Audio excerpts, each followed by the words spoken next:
Daniel and Rebecca Carter, the rooftop tragedy. It started as just another bold adventure. August 15, 2017. Daniel and Rebecca Carter, young, married, and living the kind of adrenaline-charged lifestyle that had earned them a niche following online, were hunting for their next viral shot. The goal? A golden hour photo atop a 12-story abandoned warehouse in Detroit. The plan? Simple enough. Climb up, set the shot, post something jaw-dropping for their growing audience. Daniel, just 24, had carved out a space for himself as a freelance photographer with a bit of a daredevil reputation. His social feeds were a mix of hauntingly beautiful cityscapes and stomach-churning rooftop selfies. Rebecca, 22, worked as a marketing coordinator, but was quickly becoming more than just the +1 on Daniel's adventures. Their social media page featured what they jokingly called extreme date nights. That evening, they were chasing a shot from a crumbling rooftop.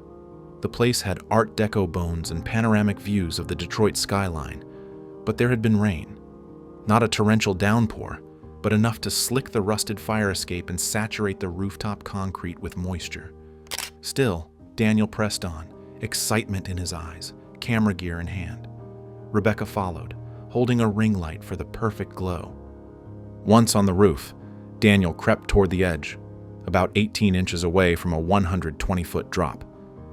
Rebecca, standing a few feet behind, probably sensed how close he was to danger, but in that moment, all they saw was the shot.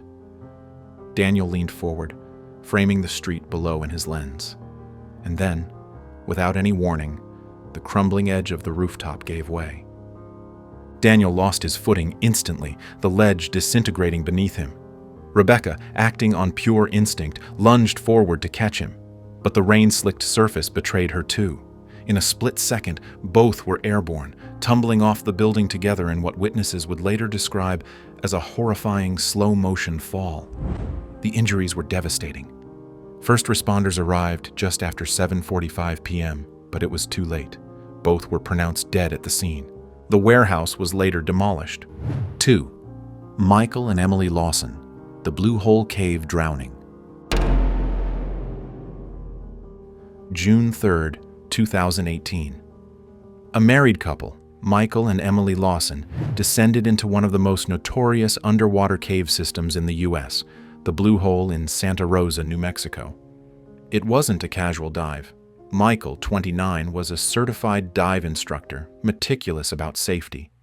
Emily, 26, was a marine biology grad student, certified in advanced open water diving, with over 200 dives logged.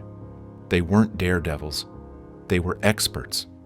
They arrived that morning with technical diving gear, camera equipment, and sampling tools. Emily needed water samples from deep inside the cave system for her thesis on freshwater microorganisms. Michael noticed some signs of recent geological instability, sediment in motion, small rocks out of place. But nothing screamed emergency. At 10:15 a.m., they began their descent.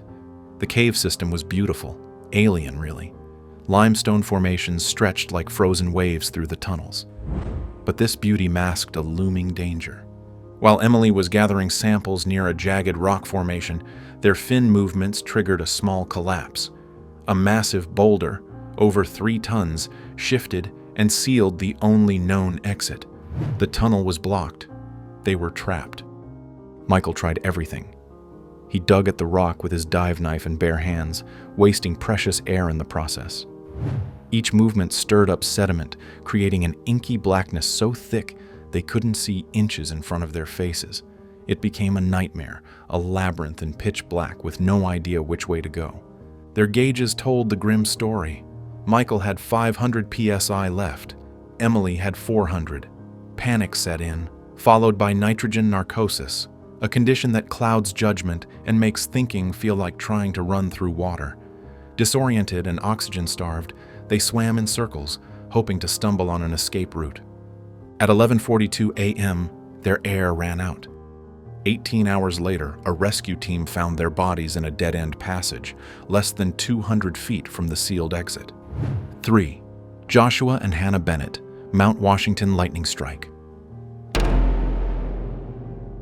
July 22, 2016. Joshua and Hannah Bennett had been building up to this hike for years.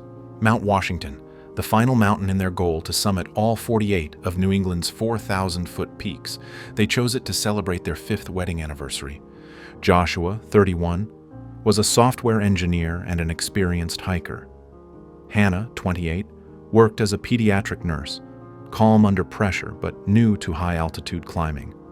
She had been afraid of heights but tackled it head-on with Joshua's encouragement. It was supposed to be a triumphant day. They started the hike early, around 5:30 a.m., using the Tuckerman Ravine Trail. The forecast mentioned thunderstorms in the afternoon, but that's common in the Whites. Experienced hikers usually beat it by starting early. By 11:45 a.m., they'd made the summit. Blue skies, big smiles, mission complete. But the sky turned fast. Massive storm clouds started rolling in from the west.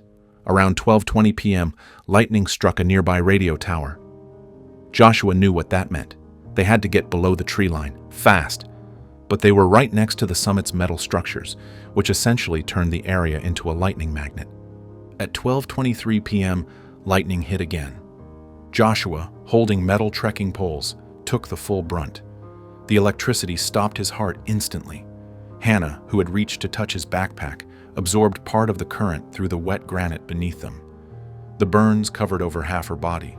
Her heart didn't stop immediately, but the damage was done.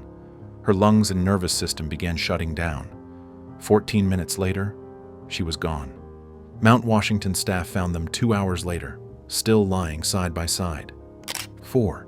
Christopher and Olivia Hayes, Valentine's Day Avalanche. February 14, 2019. Valentine's Day. Christopher and Olivia Hayes were spending it the way they always did, on skis, together, in the Colorado backcountry. Christopher was a pro ski instructor and avalanche safety expert with 15 years under his belt. Olivia was a physical therapist who specialized in sports injuries. Both were highly trained, deeply experienced, and equipped with full avalanche safety gear. That day, they were skiing their favorite bowl near Aspen, one they'd explored more than 20 times before. There had been fresh snow, about 18 inches sitting atop a weak base layer. It created unstable conditions, but Christopher figured it was manageable if they stuck to safe lines. At 11:30 a.m., he dropped into a 35-degree slope. That's when it happened. A massive slab broke loose, spanning 100 feet wide and 3 feet deep. Christopher was swallowed by the avalanche, thrown down 800 feet, crashing into trees and rocks. Olivia, safe above, watched in horror as he disappeared. She immediately activated her beacon and began her descent to rescue him, just like they'd practiced. But then came the second wave. 4 minutes later, a secondary avalanche ripped down the slope. Olivia was caught mid-rescue, focused on her search, and didn't stand a chance. Rescuers reached them at 3:45 p.m., hours too late. Investigators found that overnight wind had dangerously loaded the slope, a condition the morning forecast hadn't yet captured. That led to major updates in avalanche prediction models across Colorado. 5. Ryan and Megan Chandler, toxic gas exposure in Thermal Valley. September 8, 2015. Ryan Chandler, 27, was deep into his geology PhD, obsessed with geothermal gas emissions. Megan, 25, worked as a park ranger, well-versed in wilderness safety, but less experienced with volcanic features. Together, they decided to conduct unauthorized research in a restricted thermal area of Thermal Valley National Park. Ryan thought his academic credentials were enough to justify the risk.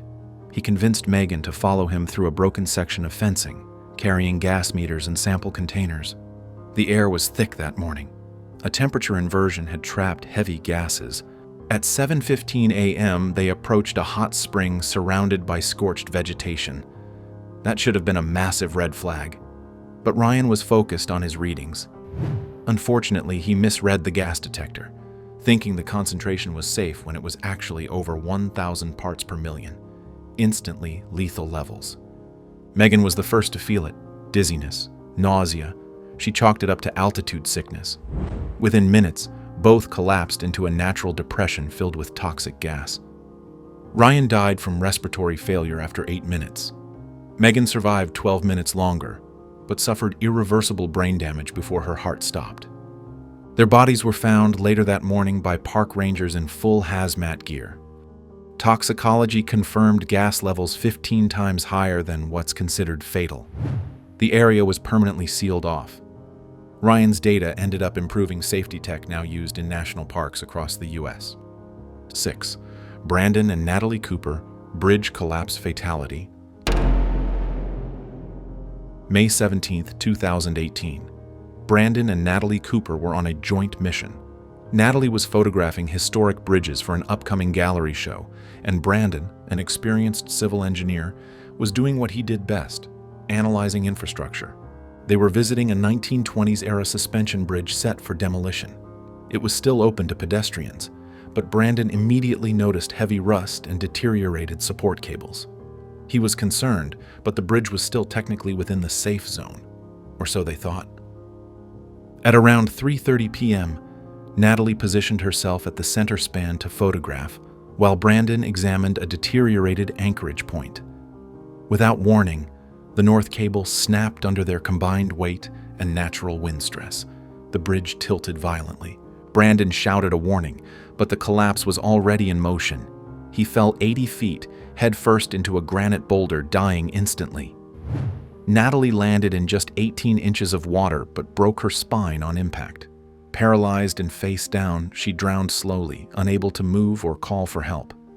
When responders arrived at 4:15 p.m., both were gone. Each of these stories started with trust, love, a shared passion or goal, but one small decision was all it took to turn moments of connection into tragedy. Their stories are tragic reminders of how unpredictable the world can be, even when you're trained, prepared, and cautious. If these real-life stories left an impact, hit that like button, subscribe for more, and check out the next video that dives even deeper into the most shocking tragedies ever recorded. Stay safe out there.